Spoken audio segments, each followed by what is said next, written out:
Hey, everybody, and welcome back to SharkNation podcast. This is number 62. We've got Jason and myself here today to talk about a subject that is it can be hard. It can be hard. But how you doing today, my friend Jason? I am so freaking fired up today, man. Things are going awesome.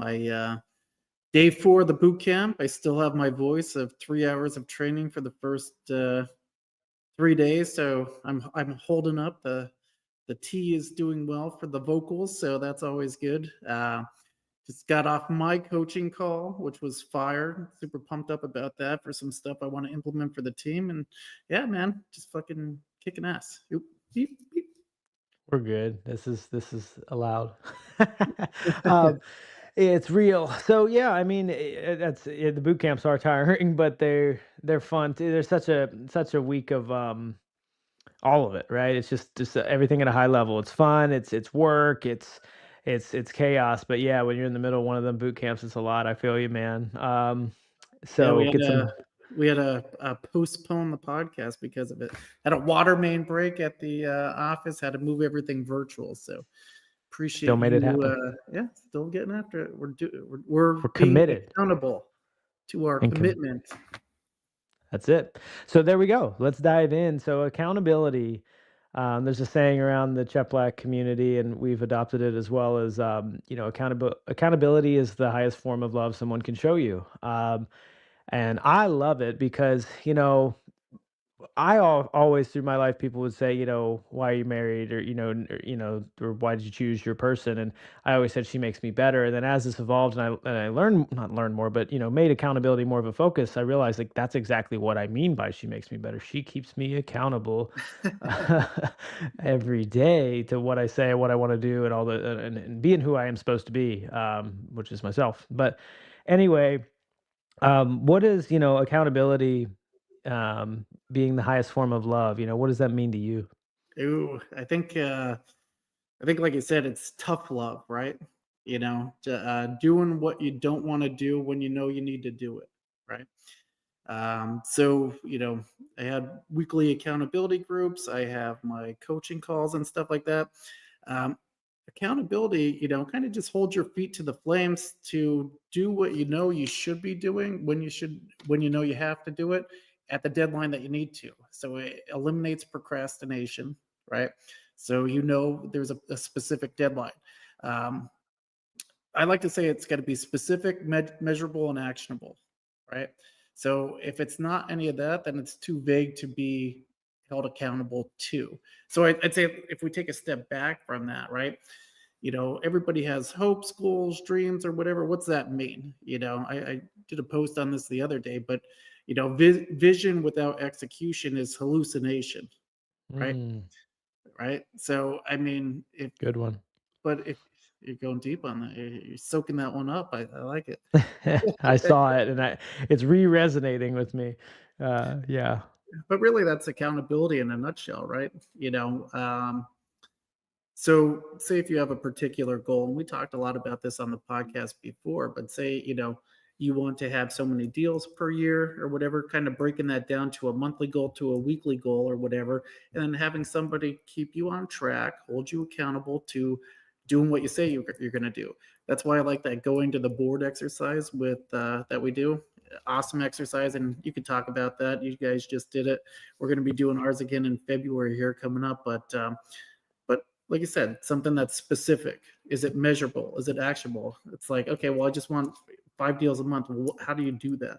Let's break it down step by step. How many calls do you need to make? By when? What kind of quality of calls? All that kind of stuff. Yeah, go to the board. For anyone that doesn't know, is a quarterly exercise, and it's an accountability exercise. Where you set your goal and what's the one thing you're going to commit to that, will achieve that goal. Something specific, measurable, and actionable. And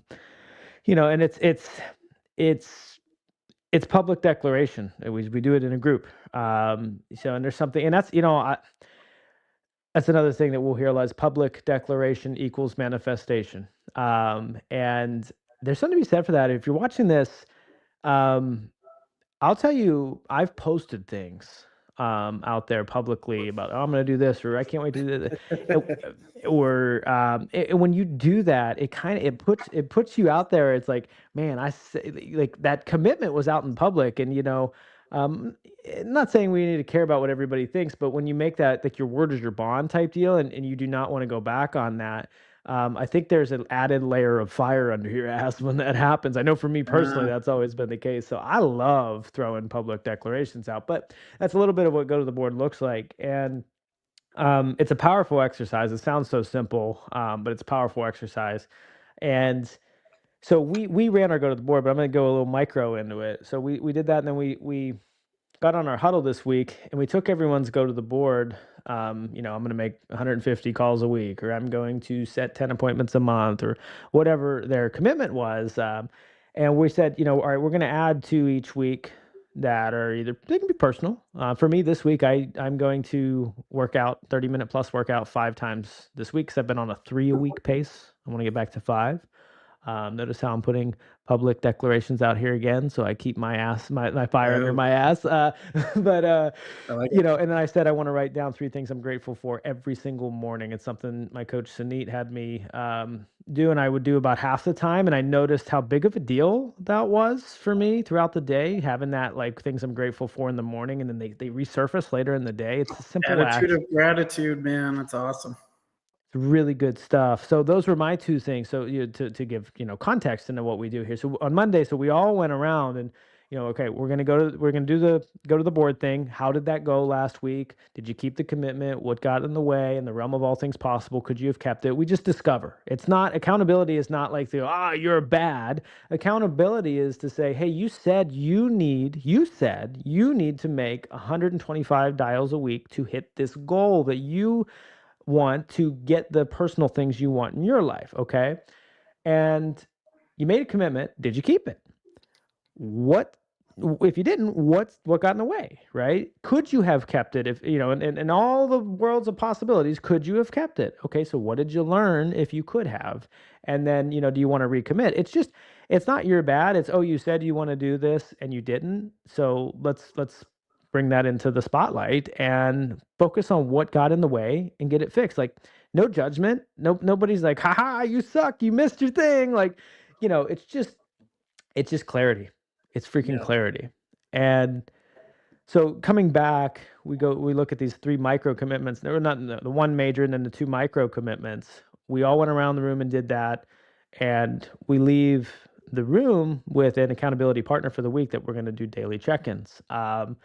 So I'm participated as well. I had one of my team members, and I'm checking in with her daily, and about her commitments and my commitments. And I got a text message from one of our team members last night that said, thank you for doing this. It's encouraged way more conversation and community, and oh, he's going to keep it up with her after this because they're just having, good stuff. So this doesn't have to be in a team environment. You can do this with a friend in the business, a spouse, a friend, and in other aspects of your life, or even just to do personal things. But I think there's something to be said for all of these elements that we're describing here. Really, is in my opinion, the pathway to accountability is public declaration, something specific, measurable, and actionable, and then a check-in to with somebody else, another party, to make sure that you're doing the things you said you'd do. Dude, that's so far. I just wrote that down. I definitely have been slacking on implementing it with the group, and I think right now we are ready for it. And I like that you do a weekly check-in with everybody, but daily check-ins with just your partner. So I just made a note for that. But yeah, I'm bringing that back. I love it. Another thing that you are holding me accountable to is, you know, I kind of push back on it. You have a biweekly accountability and a end of week accountability kind of little Google sheet that you have everybody fill out on the team. Where you at with your progress? At first, I'm like, that seems like it's going to be like micromanaging, and I kind of push back, but then I can see the bigger vision on it and why it's important. So, you want to talk a little bit about that? I do, but for a different reason first. So, if you're a leader, or if you're entering into the one, giving accountability to somebody, it can be scary. Like you're risking the relationship. Um, and I wouldn't say that I've never done it before. I have, but like, I definitely had a lot of fear around doing it. And I was probably like passive aggressive with it and wasn't really direct and clear on some things. And it just created some really hostile relationships when I look at things in the past. And as of recently, where I've really just kept people accountable to what they said, and made sure it was their thing, not my agenda. It was their agenda. You said you wanted this, you said this would get you there, even if it's my wife. And it's funny how people who truly want to grow and are open-minded, or just you know not resistant to things, that are coachable, they thank you for it. And I've went into the space, I've risked the relationship with people, and I've had thank yous. And I remember many times in the past where I was too scared to say those things to people. And Yeah, if people want to grow, they're going to thank you for that. It's think it's your friend that tells you, like, hey, we've always been cool, man, but you did that thing the other day, and that wasn't you. Like, don't do that's accountability. Like, yeah. and you give it to me all the time. I'm Not on all the your ass. time, but Uh, like a I lot. I always bring it back down, bring it back to reality for sure. But I think, like you said, accountability and having kind of just, winners go towards accountability. Mm, People that are striving to do big things in their life or want to be held accountable to their things because they know if it's left up into your own device, you're probably going to procrastinate and not hit the level of success that you are able to attain. But if you have somebody in your corner and you have to report back to them, you know, just having that weekly check-in. That's why I like coaching so much. Because it's like, when I didn't have it and I didn't have it for a little bit of a break there, and I'm like, not, I don't want to report back to my coach and say, I didn't do what I said I was going to do, or I didn't implement that. And it's like, well, what the fuck are you doing here then? So I want to make sure that I'm doing what I say I'm going to do. And it holds my feet to the flames because every week I have to track my numbers, track this, track that.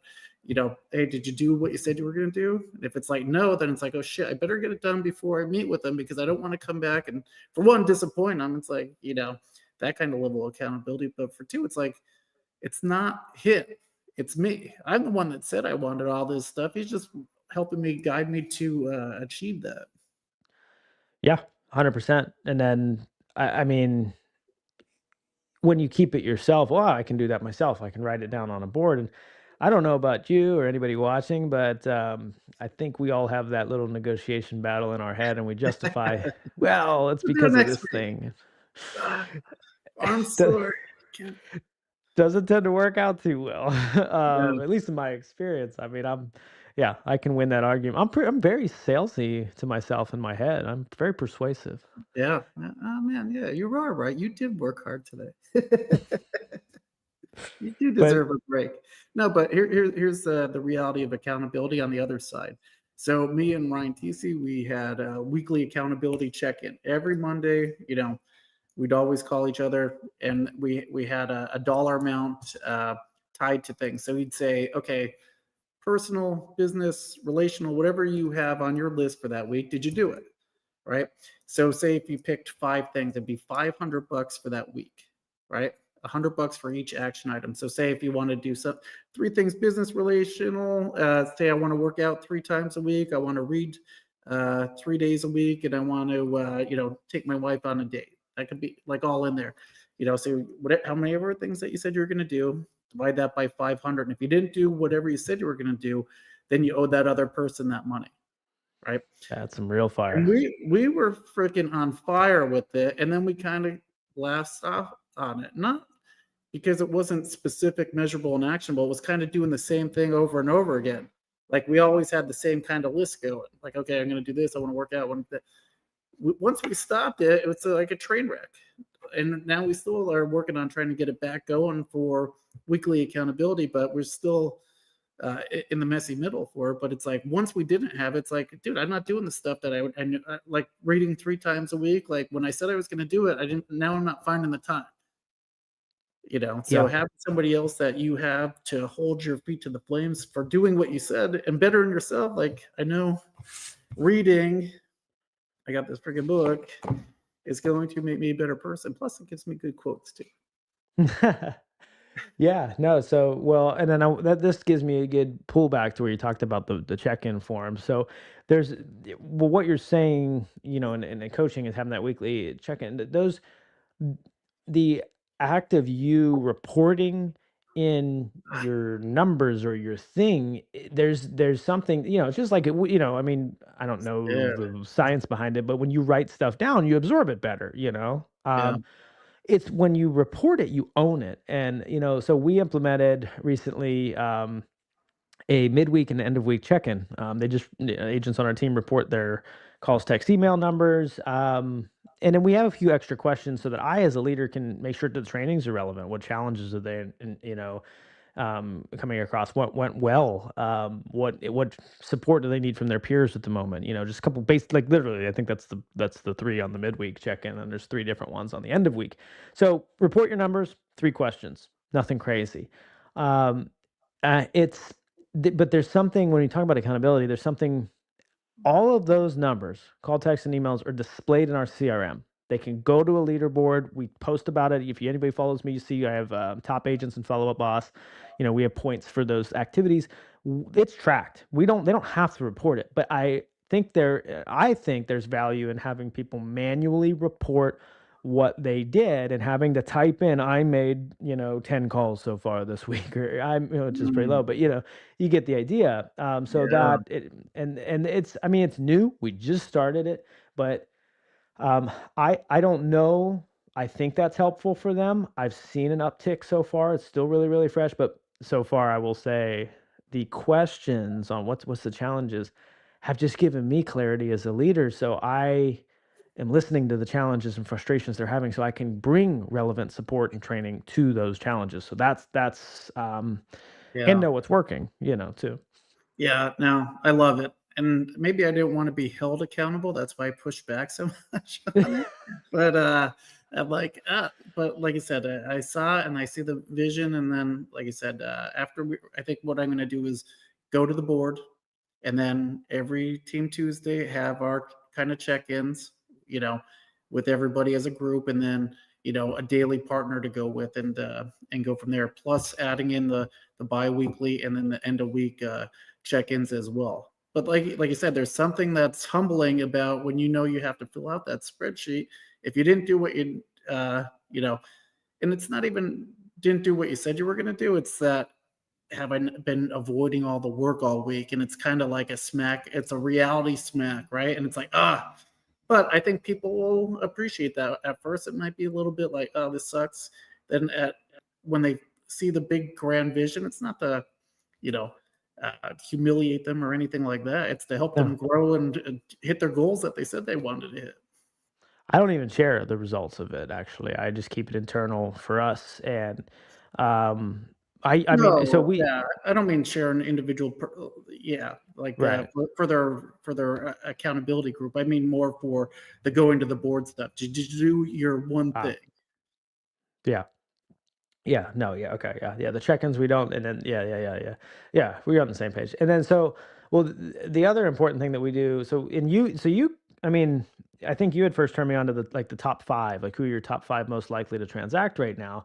And I think that's super important for all real estate agents, whether you're running a team and you don't have this, or whether you're on a team and you're not doing this, or if you're just an agent, you should always kind of have like who's at the top, who's most imminent to make a move, who should you be servicing the most right now, Yeah. who needs the most help. And we recently put it down to top 3 because the meeting was getting really long, but once a week we do a top 3 now meeting, and I coach them on their top 3 most likely to transact. Well, maybe you could have sent them this home. Maybe you forgot to stage them in the CRM. You didn't really take good notes here. Why don't you put some notes? And it gives me coachable moments, not just on lead generation and conversion.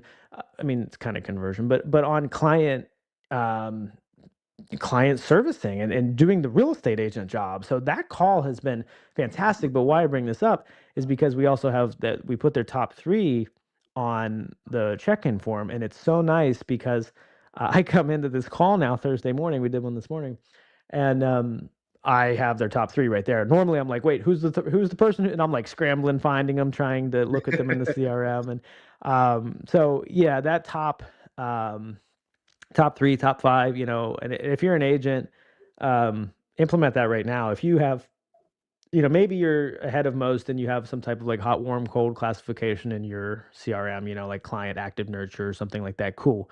But do you have the top three? Like, can you name them right now? Yeah. And you should have that if you don't, and that's super helpful, I think. Well, and the reason that you'd want to do that as an agent or as a team is we want to try to make unpredictable business more predictable, Yeah, right?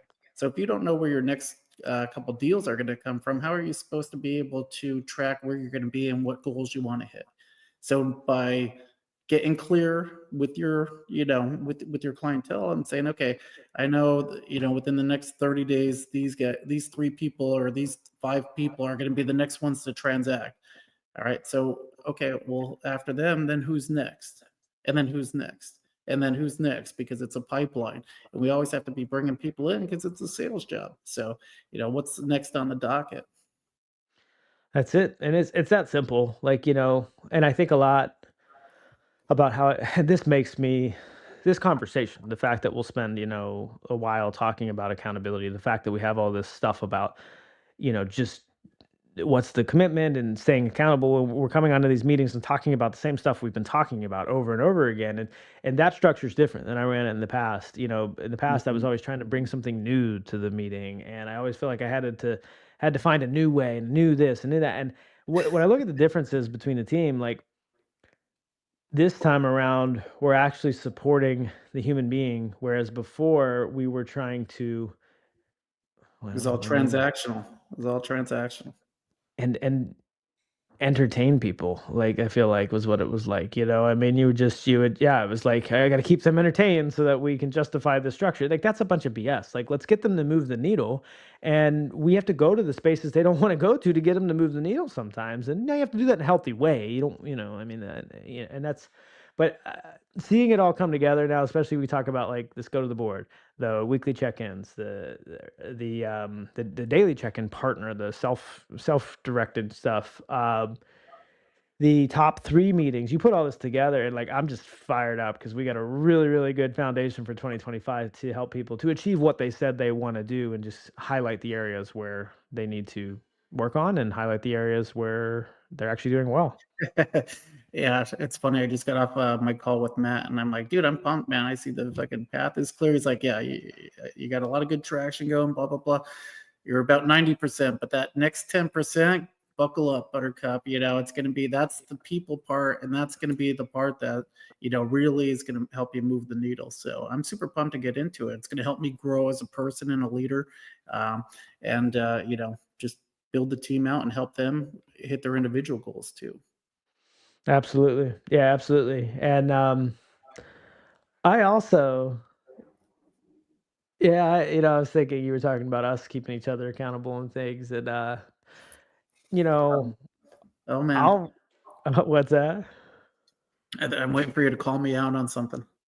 Oh, no, I'm just thinking about how, like, health and fitness is a priority to you and I, and, I'll often, like, out of nowhere, I'll just send you a screenshot of, like, either my workouts or my diet for the day, like, that it's, like, unprompted, it's just, like, there's another level of implied especially when you're doing it, if you're doing it, Yeah, um, if you show others the work that they should be doing, if there's an implied accountability in that as opposed to the direct accountability, because there's different forms of that. And so, I didn't go, Jason, did you work out this week? I just said, Jason, these are my workouts. yeah, yeah. No, So it's good because it gets my ass freaking moving too. Because I'm like, now I got to get out, get after it. But yeah, like I said, real estate's what we do, not why we do it. So we want to be complete humans, mind, body, spirit, right? So I think being physically healthy is something that everybody should try to get better at. Am I perfect? No, I got a long freaking way to go. But what I've been doing to hold myself accountable is my fitness pal. tracking my workouts, tracking everything that I'm putting into my body. Sometimes when I have a couple too many beer skis or whatever, I hate putting that on the thing, and I'm like, all right, no alcohol, no alcohol. Dude, the greatest form of accountability right there, when you track your food in, like, a tracker like MyFitnessPal, and Yeah. you just have to submit to it. It sucks. There's It's no way. It's it's not love fun. hate. It's definitely love hate. I'm like, do I put the cookie? Damn it, gotta put the cookie. Ate the But if you cookie. say, like you say, you want to lose the weight, and then you do the math on the calories or whatever it takes No. to do that, and by the way, all the notes in the world are on these podcasts. Like if y'all missed the John Cheplak's son Alec Cheplak and Shannon Cheplak on our podcast a couple weeks ago, Health and Fitness, go back and watch all the knowledge is right there. It's a great episode, highly recommended. But when I committed to tracking my food, and you have that accountability. You're like, well, I really want that cookie, but I said I want to lose weight. So it's the same game as like, I really want to watch Netflix right now. Squid Games is freaking awesome, but I said I want to make this real estate thing work for me, so I better I do what I'm know. supposed to do. I know, I know. My sleep schedule's all fucked because I'm trying to grow a couple different businesses all at the same time, and yeah, burning the midnight oil. But I just logged my lunch before I forget, so I have it in there. Yeah, I've slacked on meal prep for a while, and I semi did it this week. I just did a little bit of it, had a couple meals, and that's a freaking hack. Like it's not like Sunday, I need to just make up, for Monday, Tuesday, Wednesday, and then Wednesday make up for, like set the meals out and put them in a little container. I hate them in the microwave, obviously, because who likes their food nuked? But dude, just toss that little container of like rice, chicken, asparagus in a pan with some olive oil. Dude, that thing feels it's like that's I'm not big on leftovers, but when you do it that way, it's been good. Yeah, yeah. Nikki's been baking this like Wegmans chicken, and we have for the week. So I'll put some teriyaki and just a thing of rice in there, and that's lunch, pretty easy. Or There you go. make a big gigantic salad, and today was salad with chicken. So yeah, so I freaking hate salad. I do too. But I'm like, all right, this is good for me. Eat it, you fat bastards. Yeah, I mean, it there has to be like if there's a place that has really good salads, I'll eat it. But like I've learned, so I don't have enough fruit because I have some problem where like if I eat an apple, my lips will swell up. It's not like a food allergy, it's like a sensitivity to the pollen stuff that happens. Anyway, it's a whole thing. But anyway, long story short, and then I don't like a lot of the other fruits. So bananas are an example. I hate bananas. I've tried it. Like I can't get behind bananas, even in milkshakes or whatever. I just freaking hate bananas. Um, so anyway, I was at the grocery store and I'm like, I need to get fruits back in. I went to grab the bananas. I'm like, I'm just gonna eat this damn thing. I'm just gonna suck it up and eat it. And I'm like, no, we got to battle downhill. I got to find fruits that I actually like. So expanded and tried blueberries and raspberries. I've never really just gotten them and ate them, and then I Yeah. mixed them in my Greek yogurt. Dude, that was great. And now I Mm, have something that I want. Like I don't know. I'm not I wouldn't my advice is, or at least for me personally, I've found staples that I love. I will not eat shit that I don't like. So I don't even bother with it. Find things that you like. So it's easier to roll downhill. I mean, you've got to reward yourself. You don't want it to be painful. It's like the calls, like, you yeah. know, you've got to find a way to make the hard things have a reward and not be like, oh, I got to do this. You have to start to flip that perspective on things and make it easier. Otherwise, Yeah. it's just you And wear out. to tie it back into accountability with your calls, right? So it's hard to find out your traction unless you're able to track it, right? How am I getting better at these phone calls or not? One of the things that we, kind of self-discovered when we were doing our boot camp and I was doing training on the system was, the agents that have been in our weekly sales trainings with Nikki and all these guys, right? Their conversation percentage from going from call to 2-minute conversation is over 10%, which is great. So it's Yeah, like, it's okay, fantastic. so then you could see, okay, they had the will to get on the phone and make the calls. Now they're building the skills to engage with people and handle objections, ask good questions, and just find out how we could help people. So, like I said, there's a way to track everything. You just have to kind of break down each thing that you want to do. Yeah, and I exposed this to, so we had an agent I was role playing with yesterday who was focusing on some of the stuff, and um, you know, I you learn those subtleties and nuances. Everybody wants, we talk about tonality in sales, but you learn that through doing. And what I did was she took action. So we had a body of work where we could judge it, and I took her intro, and then I exposed it, and I'm like, okay, look. So if I come out and say, hey, this is Chad here, just wanted to touch base. I think you had looked at some homes here, and you just had this little bit of like, I'm not sure, So right? yeah, yeah.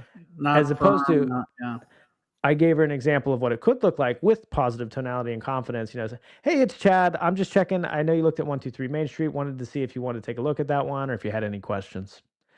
I don't even care about what I just said. It's the yeah. way I said it. Like Yeah, that was a more like this is direct. Like you can even have it like, hey, I saw you're looking at some homes online. Do you have any good questions on any? yep, I screwed that up a little bit, but you can make the tonality sound like, what are you doing? Are you here? Like you can communicate that. So, yeah, but you can't do that without first, taking the action, checking tape, the stuff we say all the time, and then having that accountability with somebody to look. I mean, that's tough. A lot of agents, the first couple times when we have to play the calls back, like, it's oh no, I gotta listen to myself. But that's accountability. Like that's how you get better. And it sucks. Believe me, I have done this for years. My first video not look like this. I didn't have this comfort live. Like even once you get good at video, go try like what we're doing right now. Go try it live. There is like this like extra level of anxiety and like pins and needles. And you know what happens though when you do it enough and you watch it back and you see what you should do differently, and you just get better. And we're on yeah. episode 62, and I think it's a lot better than episode 1. Like I said, I definitely, was not big on video when we first started. But doing it now, I don't even really notice it's on. It's just kind of, natural. And it's the same thing with every skill that we want to build, right? So if we want to be better on video, you got to get on video and you're going to suck at it and you're going to be terrible at it. Then you'll get a little bit better and you'll learn from your mistakes and kind of keep going with it. Except for It me, I botched it with the microphones all fucked up, and I had to get another one for some of our bigger interviews. Not the best mic, so we're all learning. Chad, what do you want me to tell you? That's how we learn, right? We just do it. We could have waited until Jason found the right microphone and blah, blah, then we would have recorded, or we never, no, we Yeah, just did it. And done is yeah, we're better than perfect. 100%. 100%. Yep. So, you're in the boot camp. You're finishing up through the week. What uh, what are you seeing that's different in this boot camp with this group of people, or the market, or the people they're talking with? Or a light bulb that's gone off for you. What are you seeing that's different in this You know one than what's you have really in the cool about past? this boot camp? I have another team leader and her team actually sitting in on it. And some people are like, "Oh, that's weird. You're showing all your secrets, all your stuff for another team or whatever." I'm like, look, I have a heart of contribution. So whatever I have, it's all open for anybody to see. Their agents are some of them are brand new, so they're learning as some of the newer agents on the team. And for one, she's been doing it for a long time. She's one of the top agents in our area. I want her feedback from it from another perspective, from somebody that's been doing it to see, hey, what do I need to tweak? So I'm super pumped to see after this 2 weeks, what their thoughts are on it. Absolutely. That's another area where I struggled for a while and like thinking my trade secrets and stuff like that. And and the information is not the first. And first of all, if y'all can see that, I mean, go back and look at the 62 episodes, Jason. I'm pretty sure we've talked about pretty much everything we've ever done on this podcast, and we're trying to continue. Now we're having to repeat the same shit because we've talked about it so much. But I think the important thing I started to learn was like, it's not the information. There's so much information out there. It's Jason with the information. You can give the exact same process to the other team leader you're working with, and they're not going to do it. It's not going to come out the same way. They're not you and you're not them, and that's cool. Like that's the Yeah. fun part about this. And like, so if you're scared to share, and this one really stuck with me. If you're scared to share and collaborate your stuff, you're not betting on yourself. Yeah, it's more of an internal you problem than it is a, like I said, give everything that you have away. Just whatever you have to do to share to help somebody else get better. Just That's what I'm here for right now. 100%. Same here, and I've been so super guilty on the other side for anybody watching this, if it's you, I've been there. Public speaking, I quit college because of public speaking, and now I'm doing this kind of stuff, and I've taught classes and stuff. So I mean, it's not where you are now you can overcome. And to tie this back into the theme of the episode, and to make it hit home, accountability is the one thing to get you to get that growth. It's the one thing to help you overcome. If you're open and coachable to be accountable to the things you say you want to do and grow to be, that call to adventure, that's it. It's just that's all you get. That's it. That's the path. That's the Yeah. path. No, for sure. If you and I told the team, if you have that butterfly in your belly, that's a good sign. That's your body telling you that's exactly what you need to be doing when you need to do it. So go do it. And I was just like you too. Like I had, the worst public speaking fright ever. And now it's like now I'm training, dozens or more employees or agents at the same time and speaking out in front of the class and all that kind of stuff. And I'm like, if my 20-some-year-old self saw my 45-year-old self doing this stuff now, he'd be like, "Who is that guy?" But it's all about growth and getting better, right? And doing the things that I didn't want to do. Okay, I want to get better at public speaking. What was my next actionable steps?